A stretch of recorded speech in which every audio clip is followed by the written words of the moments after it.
Jai Gurudev, thank you for joining us today to discuss the 13th chapter of the Sunder Kanda. We have with us an art of living expert and an officer of the Vedic Dhan Sansthan. So here we are observing Sita's estate. He quietly watches her in grief. So let's begin. So what does this chapter of observing Sita's estate in Sundarakanda describe, and how is Hanuman's silent witnessing of Sita Mata significant? Yes, this chapter, that is the verses 38 to 42, portrays Hanumanji quietly witnessing Sita Ma in deep sorrow, seated under the Simshupa tree in Ashoka. Her hair was unkempt, her face pale, and her eyes brimming with tears, an image of divine endurance and agony. Hanuman doesn't speak immediately, he observes with compassion and patience. His Holiness Gurudev Shri Shri Ravi Shankarji teaches that true seva begins with deep listening and awareness, not interference. This mirrors Hanuman's stillness techniques like Sahat Samadhi meditation and silent meditation develop this quality, being present, witnessing, and tuning into another's energy deeply. Can you explain the verse 38 and its subtle message with spiritual insights? That is the Shoka Santapyata Nityam Sayam Pratar Jate Sita Snanamarcharna Bhiru Sthita Bharte Mahatmana. Sita is described as bathing in tears every morning and evening, sorrow stricken, immersed in devotion to Sri Rama. This ritual of sorrow, though painful, becomes a form of tapasya at the Vedic temples, and we recognize such emotional expressions as sacred austerities. Participating in Anjaneya Homam while chanting the Hanuman Chalisa helps devotees channel grief into divine surrender, just like Sita did through Gayatri Japa and Agni Karam. One transmutes suffering into strength.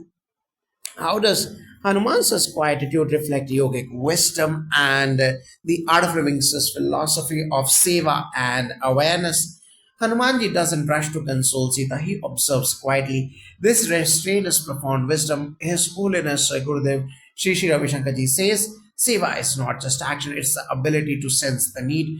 Through Sudarshan Kriya, one cultivates subtle awareness, which we call what we call Viveka. Hanuman exhibits this Viveka by first absorbing Sita's energy field. He doesn't disturb her sacred space of mourning. In our courses, we train participants to listen with presence. Only through inner silence can we truly serve another's pain. Verse 39 shows Hanuman's reaction. What do the scriptures say, and how can we relate this to today's emotional challenges?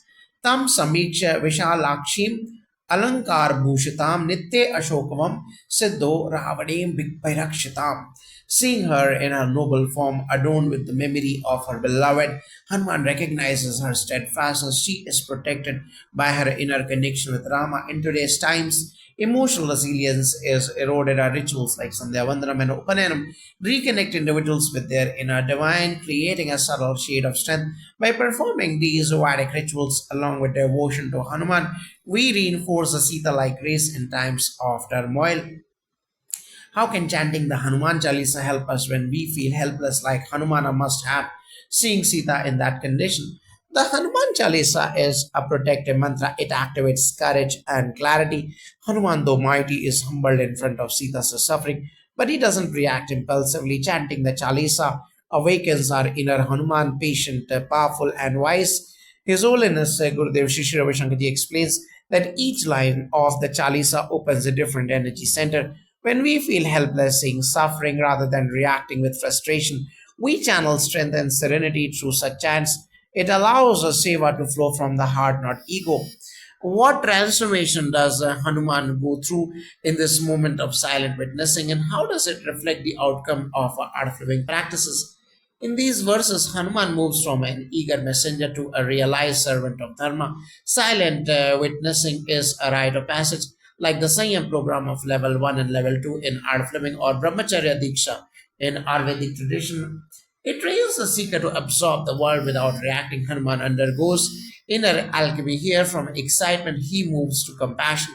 When one practices Agnikaram or Upanayana rituals daily, combined with meditation and Kriya, such a transformation becomes natural. You become calm, poised, and full of reverence for life's sacred pain. Verse 40 mentions Sita's devotion even in despair. How can modern spiritual seekers maintain devotion in dark times? Indeed, see, sa ramam anuvratta hi manasa apicha na chanyatha Same Ramasya Patni cha Shokar Vakraptimi Sanstita. Sita, even in despair, remains devoted in thought and soul. This is Bhava Bhakti. Gurudev says, devotion is holding on when nothing else works in dark times. Techniques like Sudarshan Kriya, Sahat Samadhi meditation, satsangs nurture this inner devotion. We learn to smile through tears. The resilience of Sita shows us the power of unwavering remembrance of Smaranam, which we revive through regular spiritual practice, even when emotions storm around us.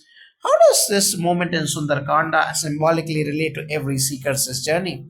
Yes, Sita's sorrow and Hanuman's silent witnessing symbolizes the soul and the seeker. The soul or the Sita sits in longing, veiled by worldly pain. The seeker or Hanuman, true spiritual practice, reaches this inner core but waits in reverence. Only when one is purified through tapas, as Hanuman was, can one truly approach the divine within. This chapter teaches patience, purity, and presence at the Vedic Dhamsas, and we emphasize rituals like Gayatri Upasana and Trikalsan that will gradually reveal this inner darshan of the grieving but radiant Sita or the soul. Now, what final wisdom does His Holiness Gurudev Shri Shri Ravi Shankarji offer about this moment of silent grace? Gurudev beautifully says, grace dawns in silence. Hanuman's silence is the highest form of respect and presence. In that quiet moment under the Simshupa tree, there is more transformation than a thousand battles.